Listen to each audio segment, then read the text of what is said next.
Hello बच्चों, कल आपने बनाई थी हवाई छतरी। सबने बनाई ना घर पे। आज हम पढ़ेंगे चैप्टर 4 नन्ना फनकार। इसमें एक छोटा लड़का है जो कुछ काम कर रहा है, उसकी ये कहानी है। तो आगे हम कहानी को पढ़ते हैं। वह लड़का एक चौकोर लाल पत्थर के पास बैठ गया। उसने जल्दी जल्दी कोई प्रार्थना बुदबुदाई और छैनी हथौड़ा उठाकर अपने काम में जुट गया। एक लड़का जो कि लाल पत्थर के पास बैठा था और उसने, जैसे कोई भी काम शुरू करने से हम भगवान को प्रार्थना करते हैं, तो उसने प्रार्थना की और उसके बाद अपनी छैनी और हथौड़े उठाकर काम पर जुट गया। कुछ दिन पहले ही उसने एक पत्थर पर घंटियों की कतारें और कड़ियाँ उकेरना शुरू किया था। पत्थर पर वो क्या करता था? उनकी नक्काशी करता था वो पत्थरों की। तो उसने घंटियाँ और कड़ियाँ उकेरना शुरू किया था। लड़के ने एक बनी अधूरी घंटी पर छैनी की नोक टिकाई और सावधानीपूर्वक हथौड़े से घंटी पर नक्काशी करने में जुट गया, जैसे कि इस चित्र में दिखाया है।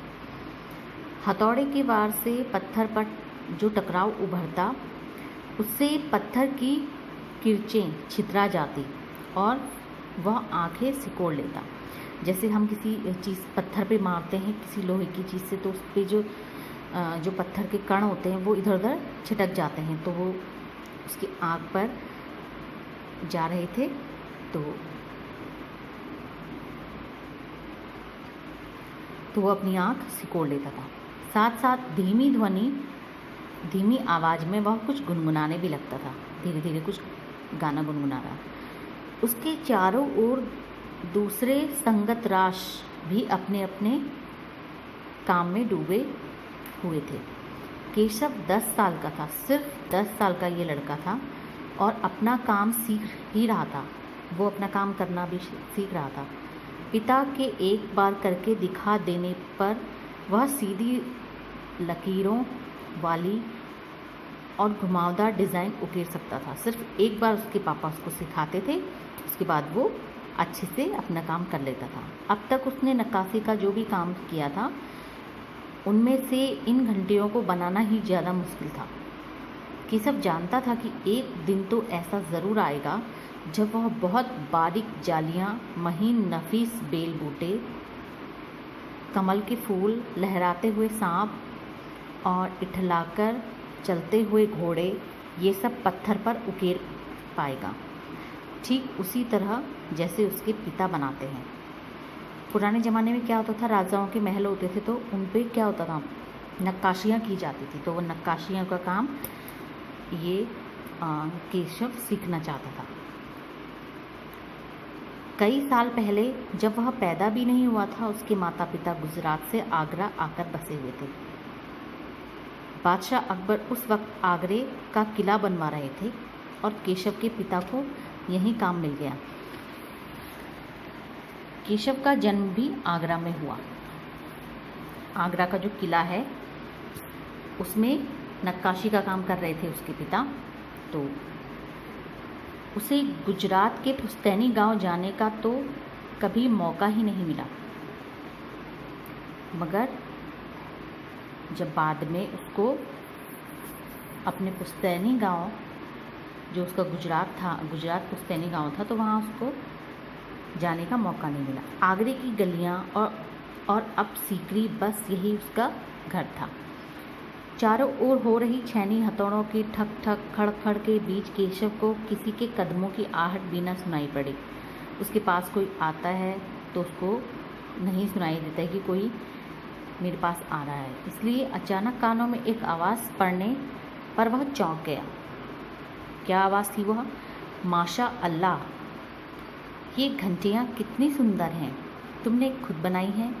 उसके कानों में अचानक से आवाज़ आई कि ये घंटियाँ कितनी सुंदर है, तुमने बनाई हैं। तो पीछे मुड़कर केशव ने आंखें उठाई तो उसे एक आदमी दिखा।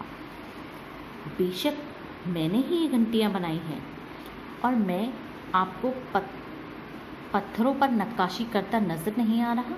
देखते नहीं, मैं ही पत्थर को तराश रहा हूँ। तो केशव ने बड़ी तल्खी से जवाब दिया। जो जिस अजनबी ने उससे पूछा तो उसने बहुत ही कॉन्फिडेंस के साथ जवाब दिया कि बेशक ये घंटियाँ मैं ही बना रहा हूँ। तो क्या उसने बोला कि क्या आपको दिख नहीं रहा कि मेरे हाथ में, मतलब मैं इतना काम कर रहा हूँ तो ये पत्थर मैंने ही तराशा है। दिखता तो है, पर तुम इतने छोटे लगते हो ना। वो आदमी हंसने लगा। मैं 10 साल का हूँ, केशव ने कहा। मैं 10 साल का। 10? अच्छा। वह आदमी पास पड़े पत्थर पर बैठते हुए बोला, तब तो काफ़ी बड़े हो। मैं भी 13 साल की उम्र में एक लड़ाई में हिस्सा लिया था, मैंने भी। तो वो आदमी बोला कि 10 साल, तो तब तो तुम काफ़ी बड़े हो। मैंने भी 13 साल में, मतलब जो लड़ाइयाँ होती थी तो उसमें मैंने भी हिस्सा लिया था। अब केशव उस आदमी को अच्छी तरह देख पा रहा था क्योंकि वो उसके पास बैठ गया था। उसकी उम्र होगी 30 से ऊपर, कद मंझोला। वह सफ़ेद अंगरखा और पजामा पहने हुए था। उसके लंबे बाल गहरे लाल रंग की पगड़ी में अच्छी तरह से ढके हुए थे। लगता है कोई बहुत बड़ा आदमी है, केशव ने उसको देखते हुए सोचा मन में, क्योंकि केशव ने उसके आदमी के गले में पड़ी हुई बड़ी बड़ी मोती की मालाएं देखी, उंगलियों पर अंगूठियां देखी, तो तब उसने सोचा कि शायद ये कोई बड़ा आदमी है। तीखी नाक, बड़ी बड़ी आंखें, होठों को ढकते हुए नीचे की तरफ आती घनी मूछें।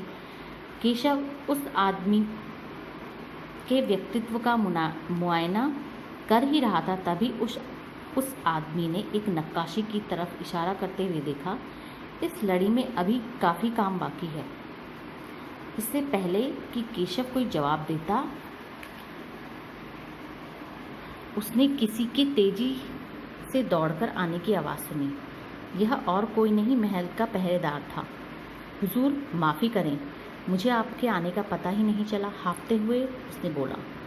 फिर वह मुड़कर भौचक से खड़े केशव की ओर घूरते हुए बोला, बेवकूफ़, खड़ा हो। हुजूर आला के सामने बैठने की ज़रूरत कैसे की तूने? झुककर सलाम कर इन्हें। तो जो पहरेदार था उसने बोला, जो वो अजनबी था उससे कहा कि मुझे माफ़ करें हुजूर, मुझे पता नहीं चला पाए हैं। और उसने केशव को भी डांटते हुए बोला कि ये हुजूर आला है, इनके सामने खड़े हो। तो बाकी की कहानी हम कल पढ़ेंगे।